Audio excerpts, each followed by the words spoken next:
Selamat pagi semuanya. Apa kabar kalian hari ini? Semoga kalian semua dalam keadaan sehat walafiat. Amin.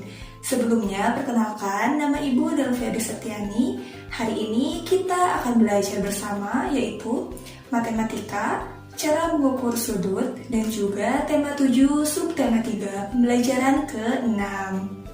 Nah, sebelum belajar, mari kita membaca basmalah bersama-sama. Bismillahirrahmanirrahim. Semoga apa yang akan dipelajari hari ini dapat dipahami dengan baik. Amin. Tujuan pembelajaran kita pada hari ini yaitu menentukan ukuran sudut, membuat karya seni mozaik atau aplikasi, dan menuliskan kata sulit beserta artinya, gagasan pokok dalam paragraf, dan informasi penting dari teks bacaan. Anak-anak, sudah siap untuk belajar?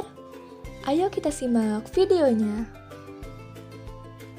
Masih ingatkah kalian dengan sudut tumpul, sudut lancip, dan juga sudut siku-siku? Perhatikanlah dua buah sudut di bawah ini. Ada sudut ABC dan juga sudut PQR. Nah, sekarang kita gabungkan kedua sudut tersebut dengan mengimpitkan kedua sudut dengan salah satu garis saling menempel, sehingga akan menjadi seperti ini. Dari gambar tersebut, kamu dapat membedakan mana sudut yang lebih besar dan mana sudut yang lebih kecil.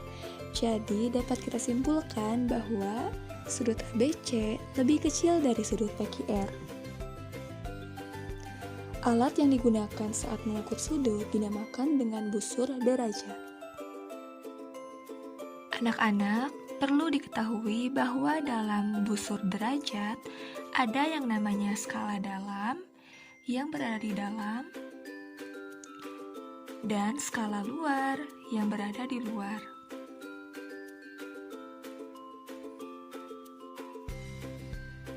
Perhatikanlah gambar sudut ABC berikut ini.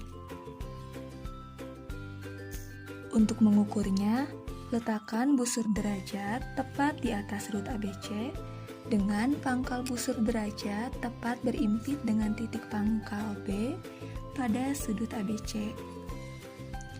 Seperti ini.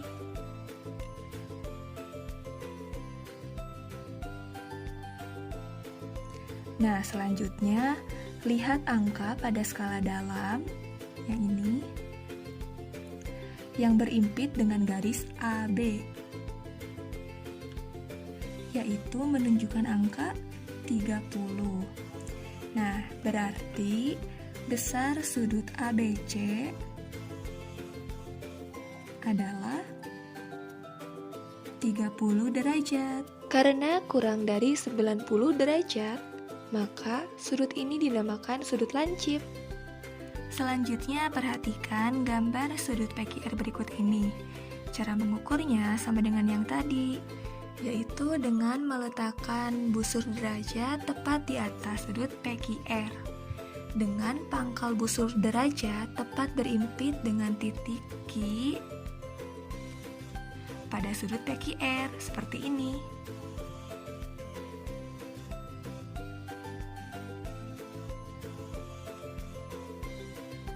Selanjutnya, lihatlah angka pada skala luar, yaitu yang ini.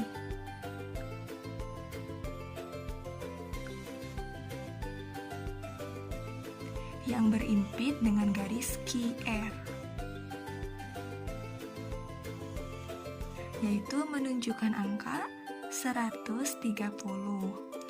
Nah, dengan demikian, besar sudut PQR adalah 130 derajat. Nah, berarti sudut ini merupakan sudut tumpul. Anak-anak, sekarang coba kalian kerjakan soal di bawah ini dengan menentukan besar sudut dan jenis sudutnya.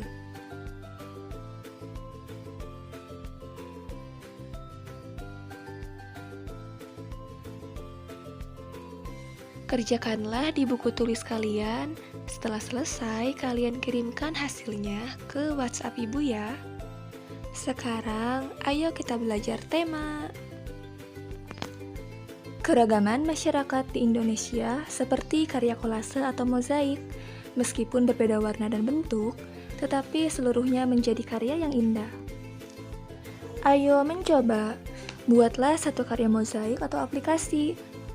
Untuk karya mozaik, kamu dapat menggunakan kertas warna-warni, gunting kecil-kecil kertas warna-warni, selanjutnya buatlah sketsa gambar, lalu tempelkan guntingan kertas tadi pada bidang gambar.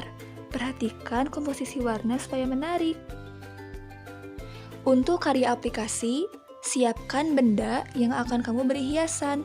Sebagai contoh, kamu akan menghias sampul bukumu. Siapkan kertas warna sesuai warna yang kamu inginkan. Buatlah bentuk-bentuk gambar pada kertas warna, lalu guntinglah. Tempelkan guntingan bentuk-bentuk gambar pada sampul bukumu. Atur komposisi gambar sesuai keinginanmu. Nah, anak-anak, jika kalian memilih untuk membuat karya mozaik, berikut ini adalah cara membuatnya. Yang pertama, buatlah gambar pada selembar kertas sesuai tema yang dipilih. Yang kedua, siapkan bahan untuk kolase, misalnya kertas atau kain. Yang ketiga, potong-potong kain atau kertas menjadi potongan kecil-kecil. Dan yang keempat, tempelkan potongan-potongan bahan pada gambar. Nah, anak-anak, jika kalian memilih untuk membuat karya aplikasi, berikut ini merupakan cara membuatnya. Yang pertama, siapkan bahan untuk aplikasi, misalnya kain atau kertas. Kalian bisa menggunakan kertas berwarna atau kertas bekas kalender. Yang kedua, rancanglah gambar pada selembar kertas sesuai dengan tema yang dipilih. Yang ketiga, potonglah kain atau kertas menjadi bentuk tertentu, misalnya daun, bunga, binatang, atau bentuk lain sesuai dengan gambar rancangan. Dan yang keempat, tempelkan potongan bentuk tersebut pada benda yang akan dihias. Tempelkan menggunakan lem atau dengan menjahit jika aplikasi menggunakan kain. Buatlah sesuai kreativitas kalian. Nah, kalian boleh membuat karya mozaik atau membuat karya aplikasi.